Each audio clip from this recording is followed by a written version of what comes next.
자, 기후변화에 대해서 이제 한번 해볼게요. 자, 학습지 1번에 보면 1번은 기후변화라고 적혀 있는데 학습지에 있는 설명 자체가 일정한 지역에서 평균적으로 되풀이되는 대기 상태라고 하는 건 사실 기후변화라는 게 아니고 기후라고 알고 있으면 돼요. 그래서 우리 1번에는 기후변화라고 적혀 있는데 그 변화를 선생님이 그때 화이트로 지워달라고 얘기를 했습니다. 일정한 지역에서 평균적으로 되풀이되는 대기 상태라고 했던 게 기후변화인데 이 평균적이 얼마냐라고 묻는 친구들이 많아서 여기를 보통 30년이라고 보통 얘기해요. 그럼 아까 말한 기후변화란 무엇이냐? 이렇게 일정 지역에서 오랜 기간 동안 기후가 변화하는 현상이 기후변화라고 하고요. 이 기후변화의 원인은 내적, 지구 안에서 일어나는 내적 요인과 지구 밖에서 일어나는 외적 요인으로 구분이 되고 있어요.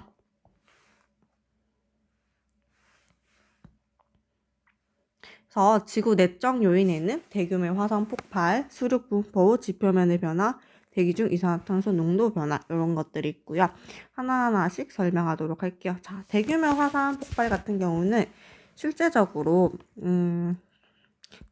요거는 예전에 배웠다시피 화산 폭발로 인해서 방출된 이런 화산재, 화산 분출물들 같은 것들이 있는데 이 친구들이 이렇게 하면 우리 태양빛을 가리게 됩니다. 그래서 태양빛을 다 반사시켜서 이 기온이 일시적으로 내려가는 게 바로 대규모의 화산 폭발일 때의 기후변화의 요소인 거고요. 다 안에서 일어나고 있어요. 자, 수륙 분포라고 하는 거는 실제로 대륙이 이동한다는 건 배웠었죠. 그래서 대륙이 이동하거나 합쳐짐에 따라서 이 해류의 방향을 변화시켜요. 여기 보시면 여기 합쳐져 있을 때이고요. 여기는 떨어져 있을 때를 보시면 돼요. 합쳐져 있을 때는 이 해류의 방향이 되게 단조롭죠. 움직이려고 해도 여기 보시면 대륙이 하나인데 여기 보면 우리 그때 이렇게 가시면 되게 복잡해져요. 그래서 이거에 의해서도 실제로는 기후변화가 나타납니다. 그래서 실제로는 정말 당연한 얘기지만 내륙 지역이라는 거는 거의 땅밖에 없는 거예요. 대륙이 합쳐지면. 당연히 그 지역이 되면 땅밖에 없으니까 바다 지역에 비해서 건조해지는 건 당연하겠죠. 그래서 건조해지고요. 기온 변화도 물이라는 게 액체 상태의 물이라는 거는 실제로 비열이 커요. 비열이 크다라는 거는 온도 변화에 민감하지 않다는 걸 의미하는 거거든요. 근데 땅이 되면 훨씬 더 민감하게 되는 거예요. 민감하다는 거는 그만큼 변화가 크게 나타난다는 것을 의미합니다. 그래서 실제로는 우리 보시면 저위도가 실제로는 많고요. 고위도는 에너지가 적다는 걸 알고 있죠. 그래서 이제 대륙이 고위도로 이동하면서 단위 면적다 밖에 내는 태양 에너지가 자 여기 보면 대륙이 고위도로 이동하면서라고 있는데 이게 조금 선생님이 잘못 된 표현이라고 했죠. 그때 고위도에서 저위도로 이동하면서 왜냐하면 저위도가 훨씬 더 에너지 양이 더 많기 때문이라고도 설명을 했었습니다. 자, 지표면의 변화, 지표면이라고 하는 거는 우리 땅을 의미하는 거예요. 땅이 어떻게 변하는가? 당연히 어떻게 변하는지 한번 살펴보겠습니다. 자, 초지라고 하는 거는 간단하게 초원 생각하면 된다 했죠. 초원에는 풀이 많습니다. 그래서 풀이 많기 때문에 이상하게 떴네요. 자, 풀이 많기 때문에 반사율이 훨씬 더 감소하는 빙하는 하여 우리 스키장 가면 왜 고글을 쓰냐면 이게 반사되는 것 때문에 고글을 쓰는 거거든요. 그래서 실제로는 반사율이 되게 큽니다. 그렇기 때문에 이 반사율이 어떻게 되냐. 그래서 반사가 잘 되냐 안 되냐에 따라서 달라져요. 그래서 반사율이 실제로 많이 빛이 들어와야 되는데 많이 커지게 되면 실제로 기온이 낮아질 수도 있는 거예요. 그래서 요거에 의해서 실제로 많이 변화하고 있고요. 실제로는 제일 많이 영향을 받는 게 대기중 중에 이산화탄소 농도도 변하게 되면 실제로 많이 변한다는 것도 여러분들 알고 있는 거예요. 그래서 여기는 외적 요인에 대해서 설명을 할 거예요. 그래서 여러분들이 만약에 선생님 이거 지원 내용이 아닌가요? 라는 얘기를 많이 했는데 실제로는 통가의 교과서에 외적 요인이 뭔지 다 언급이 되어 있습니다. 근데 여기에 대해서 조금 더 자세하게 배워서 지구가 원하는 게 아닌가라는 생각인데 여러분도 너무 깊게는 파고들지 말고 그리고 딱 통합과학 수준에서 정말 간단하게 알아두시면 되고요. 자, 실제로는 이 지구의 보는 모습이 원으로 개는 게 아니고 이런 타원 궤도로 돌고 있고요. 실제 지구를 갖다 놓은 모습입니다. 자, 이것도 하나의 외적 요인이고, 이제 실제 지구가 이렇게 되어 있는데 여기에서 어떻게 외적으로 어떻게 변화하는지에 따라서 변하는지도 봐야 되겠죠. 자, 그러면 우리는 여러분들 알고 있는 게 있어요. 실제로 태양빛은 우리 선생님이 전구 불 들어오는 걸로 봤었죠. 자, 전구 보면 여기 보면 앞면만 빛이 들어와요. 여기도 마찬가지 앞면만 들어오면 이쪽 부분만 빛이 들어오겠죠.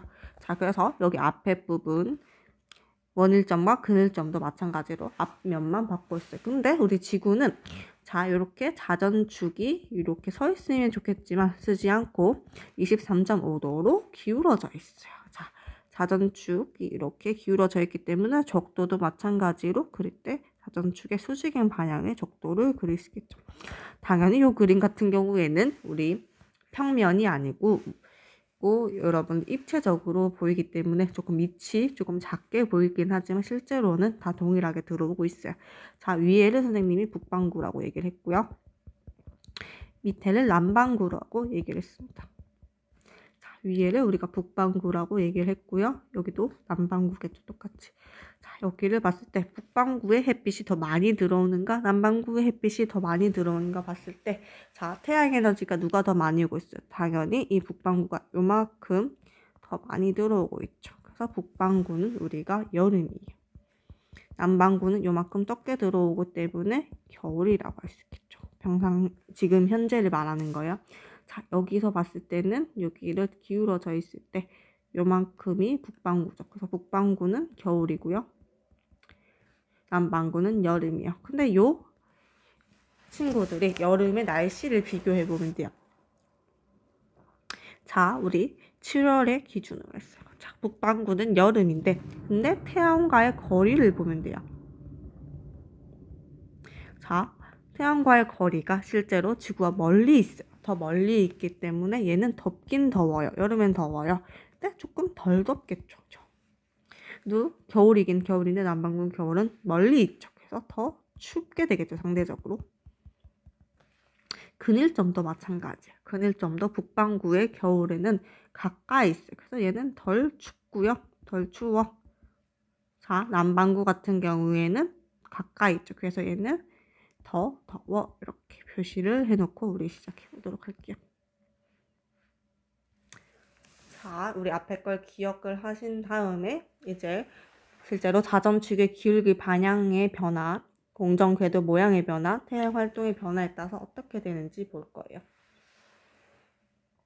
자, 실제로 지구 자전축 기울기의 변화를 보면 자전축 기울기가 증가하면 자, 자전축 기울기가 23.5도가 현재인데 24.5도가 이렇게 되면 실제로는 태양 복사 에너지가 여름에는 증가하고 겨울에는 감소해서 실제로는 여러분들 증가하면 연교차가 커집니다. 그래서 이거를 41,000년 주기로 하고 있고요.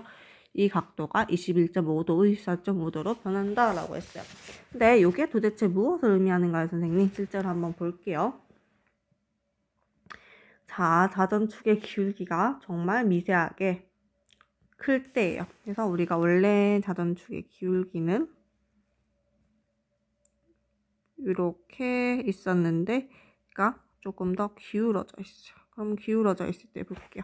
똑같이 태양빛이 들어옵니다. 자, 반쯤 들어오고 있고요. 자, 이 친구의 자전축을 그려보면 이렇게 기울어져 있겠죠. 그리고 얘는 들어지겠죠.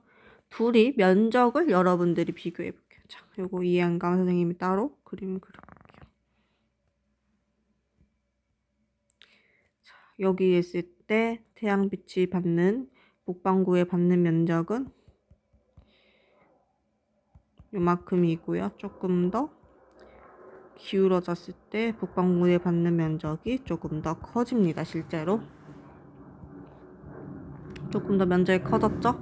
그렇기 때문에 실제로는 여름의 경우에는 태양 에너지가 더 많아지고요. 기울기가 컸을 때 겨울에는 반대쪽으로 들어오기 때문에 훨씬 더 작아지기 때문에 때문에. 이렇게 되면 기울기가 클 때는 연교차가 증가하게 됩니다. 이건 참고로 남반구도 마찬가지로 해보시면 남반구, 북반구 상관없이 무조건 기울기가 증가하면 연교차가 커진다고 여러분들 이해해 주시면 됩니다. 자, 작을 때도 마찬가지. 훨씬 더 작으면 훨씬 더 덜 들어오기 때문에 고도가 훨씬 더 낮기 때문에 태양 에너지가 덜 받아요. 그래서 실제 기울기가 작을 때는 남반구, 북반구 상관없이 연교차가 줄어든다. 이렇게 간단하게 여러분들 알아두시면 되고요. 자, 실제로 지구 자전축 기울기의 반향의 변화를 어떻게 하면 될까? 실제로 여기 선생님이 여름, 겨울, 여름, 겨울, 여름, 겨울, 여름, 겨울 해가지고 방금 얘가 덜 더워, 더 추워. 이거는 아까 방금 했던 거죠. 덜 추워, 더 추워 이렇게 되는 거죠. 자, 여기는 당연히 연교차가 북반구의 기준에서는 연교차가 작고요. 여기는 연교차가 크겠죠. 여기는 작다, 크다. 그러면 여기 13,000년 뒤에는 어떻게 될까라고 했을 때, 자, 여기는 자전축의 기울기가 실제로 반대가 되면 실제로 반대가 됐다고 생각해 볼게요. 빛이 여기서 들어오고요. 자, 이것도 마찬가지로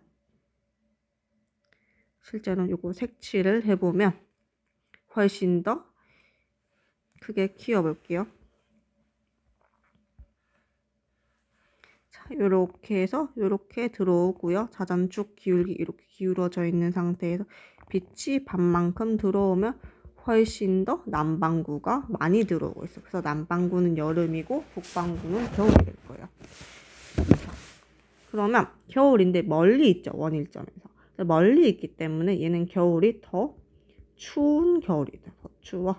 여름은 덜 더운 여름이 될 거예요. 자, 여름, 북반구의 여름은 얘는 더 더운 여름이 될 거고요. 얘는 덜 추운 겨울이 될 거예요. 그래서 연교차가 더 덥고 하니까 연결차가 실제로는, 자, 요 앞에 평년과 비교했을 때 연교차가 커졌고요. 얘는 연교차가 작아졌어요. 그래서 이 연교차를 비교하는 거를 한번 여러분들이 한번 직접 해보셔야 돼요. 선생님이 해주는 것보다는 여러분들이 해봐야 되고요.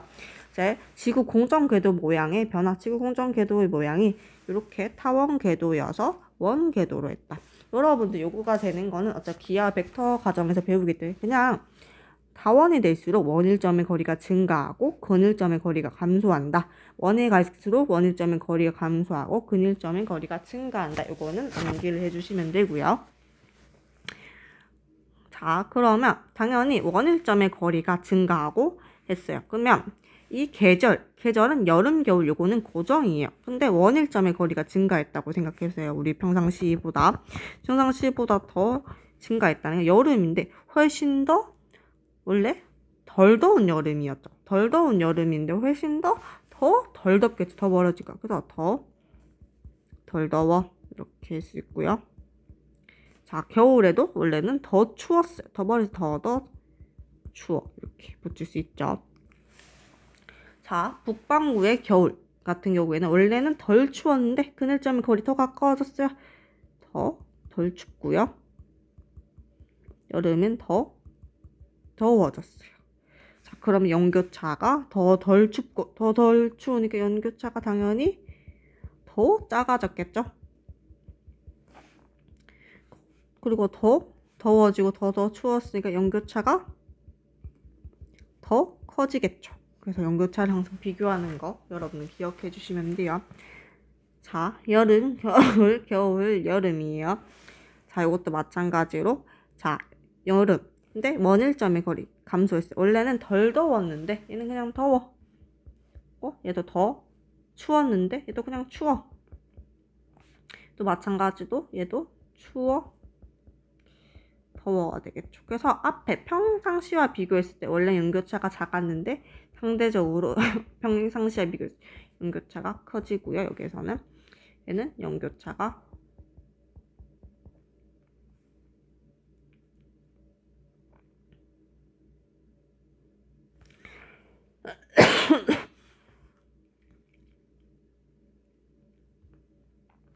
여기는 연교차가 작아지겠죠. 자, 이렇게 해주세요. 기침 자꾸 나서 미안해요. 자, 또 연교차 항상 비교하는 거 기억해 주시고 정말 선생님이 아까도 얘기했듯이 간단하게 알아주시면 돼요. 그러면 태양 표면이 어떻게 활동이 많아졌어요. 태양이 활동이 많아졌다. 흑점이라는 거는 자기장의 꼬임에 의해서 발생한다. 자기장이 꼬였다는 거는 그만큼 얘가 활동이 활발하다는 의미예요. 활발하다. 그럼 활발하다니까 흑점수가 훨씬 더 많아진다 라고 할 수 있기 때문에 태양 복사 에너지 양이 달라질 수 있어요. 그래서 얘가 많아졌다는 거는 얘 활동이 정말 많아지고 있구나. 자, 요거에 의해서 우리나라에서는 일어날 수 있는 현상은 강원도의 오로라를 볼 수 있다고 했죠. 자, 올해 아마 여름에 오로라가 강원도에 나왔다는 측정 결과도 있기 때문에 여러분들 관심 있는 친구는 한번 찾아보세요. 자, 그러면 이번에는 태저감과 화석의 연구, 요거를 연구를 하면서 어떻게 기후 변화를 할 수 있냐. 태저감이라는 거는 그 당시에 과거 기후를 알 수 있어요. 그래서 태저감과 화석을 연구하면 이 과거 속에 있는 기후의 단위를 알 수 있기 때문에 태저감과 화석을 우리가 연구를 해야 되고요. 자, 그래서 이 태저감을 보면 과거의 육지의 바다의 분포, 강물 이런 것들 다 보일 수 있다는 것도 알아두시면 돼요. 그래서 우리가 제일 중요한 게 이 극지방의 빙하코어라는 거는 이 빙하가 여러분 이렇게 쌓여가 빙하 눈 같은 게 쌓여가지고 이렇게 코어가 보여요. 그래서 여기 보면 색깔이 다 다르다는 걸 볼 수 있죠. 그래서 이걸 보면서 이 당시 성분이 어땠을 것이라고 추정을 할 수 있고요. 자, 그러면 추정 방법도 시중에 문제집에 되게 많이 나오고 있어요. 그래서 그걸 한번 보겠습니다. 그래서 나이대처럼 거의 층으로 이루어져 있다는 것도 우리가 볼 수 있겠죠. 이거 왜 자꾸 안 넘어가는지 모르겠네요. 넘어갔다. 자, 빙하 코어. 자, 빙하 방울이 실제로는 공기방울에 포함된 이산화탄소가 농도가 높다. 실제로 이산화탄소 농도가 높다는 거는 그만큼 기온이 높다는 걸 알 수 있기 때문에 마찬가지로 빙하 당시의 기온이 높았을 것이라 우리가 추정을 할 수 있습니다. 자, 그러면 이 동위원소라는 건 여러분들이 배우지 않았어요. 근데 그냥 단순하게 생각하는 거는 산소는 여러 가지의 동위원소가 같은 거에 우리 여기 질량수가 다른 요런 친구들이 존재를 한다. 요 정도는 알아두시라고 했죠. 그때 많은 시중에 문제집에 동위원소는 몰라도 얘가 증가하냐 감소하냐 요걸 물어보는 문제집이 되게 많기 때문에 여러분들 이것도 하나씩 알아가셔야 됩니다. 자, 실제로는 요 친구랑 요 친구가 있는데 훨씬 더 18호 친구가 훨씬 더 무거운 친구예요. 그래서 상대적인 거예요, 뭐든.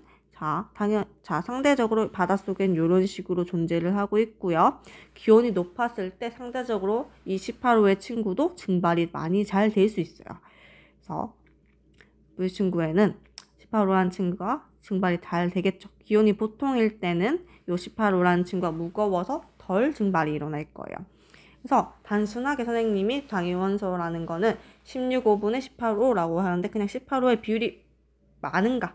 라고 생각을 해야지 여러분 이야기가 쉽다고 했죠. 실제로는 이게 증발하면 구름이 돼요. 자, 구름을 해서 얘 친구가 나중에 비로 내리겠죠. 비나 눈으로 내리겠죠. 비랑 눈으로 내려가지고 요 쌓인 게 바로 빙하 코어라고 생각해 주시면 돼요. 그래서 기온이 높을 때는 이 친구들이 많이 하기 때문에 실제로 수증기에 이 산소 동위원소 비는 증가하게 되겠죠. 평상시보다 증발이 잘 일어나기 때문이에요. 그리고 기온 속 요게 내리기 때문에 얘도 마찬가지 이 동위원소 비가 증가를 해요. 자, 그러면 우리 바닷속에 있는 친구들은 어떻게 해요? 훨씬 더 증발이 많이 일어났기 때문에 바닷속에 있는 남은 친구들은 적어질 거예요. 그래서 이때는 동위원소비는 감소해. 그러면 요런 친구들을 어떻게 하냐? 이 조개라는 친구들이 로 판단할 수 있어요. 이 과거부터 살고 있는 이 조개라는 친구들이 과거에 요 물을 먹고 살고 있겠죠. 그래서 얘는 석회암 CaCO3 형태, 이 석회질 형태로 이 산소가 남아있어요. 그래서 이 남아있는 산소를 분석해서 이 동위원소비가 훨씬 더 여긴 줄어들었기 때문에 반대로 이 친구가 유일하게 감소했을 것이라고 알 수 있습니다. 자, 이외에도 나이테, 산호 이런 친구들을 보시면 이것도 추정이 실제로 가능하고요. 이거 프린터블에는 설명이 되어 있는데 나이테는 실제로 폭과 폭 같은 걸 보시면 여기 보시면 색깔이 다 다르고요. 여기선 색깔이 거의 안 다르게 나타나 있는데 보시면 색깔이 다르고요. 점점점 연도수마다 폭이랑 이런 것들이 달라요. 그래서 참폭이랑 이런 것도 좀 다른데 여기 그림에서 보기 힘들지만 보통 여러분들 나무분 보면 거의 비슷하게 나와 있어요. 한번 살펴보시기 바랍니다. 본격적으로 오늘 해야 되는 게 지구온난화인데 지구온난화라는 건 지구가 따뜻해져 있는 게 바로 지구온난화예요. 그래서 온실효과라고 하는 거는 지구가 온도가 높게 유지되는 현상이 온실효과라고 얘기를 하고요. 그래서 실제로는 이 태양 복사 에너지가 지표에 흡수되었다가 이렇게 방출되었을 때 그냥 곧바로 빠져나가는 게 아니고 여기에 대기에 흡수되어서 다시 지구로 이렇게 돌려보내고 있죠. 이 돌려보내는 과정을 통해서 지구의 온도를 유지하는 게 바로 온실 효과라고 하는 거예요. 그래서 실제로는 대기가 있을 때랑 없을 때랑 한번 볼게요. 자, 대기가 없는 경우를 한번 여러분들 보시면 없는 경우는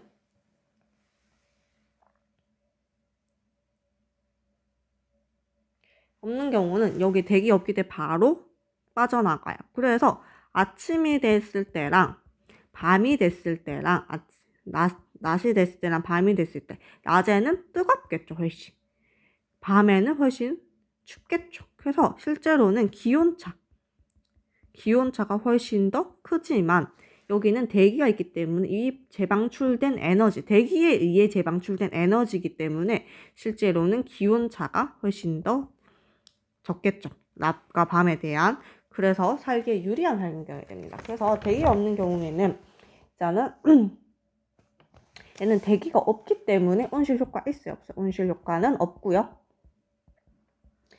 태양 복사 에너지 지표에서 흡수되었다가 다시 우주 공간으로 재방출되는 거예요. 그래서 생명체가 하나고요. 얘는 그냥 지표에 흡수되었다가 방출되는데 이 방출될 때 이 대기에서 흡수되는 거예요. 흡수되어서 다시 이렇게 오는 게 바로 대기가 있는 경우인 거죠.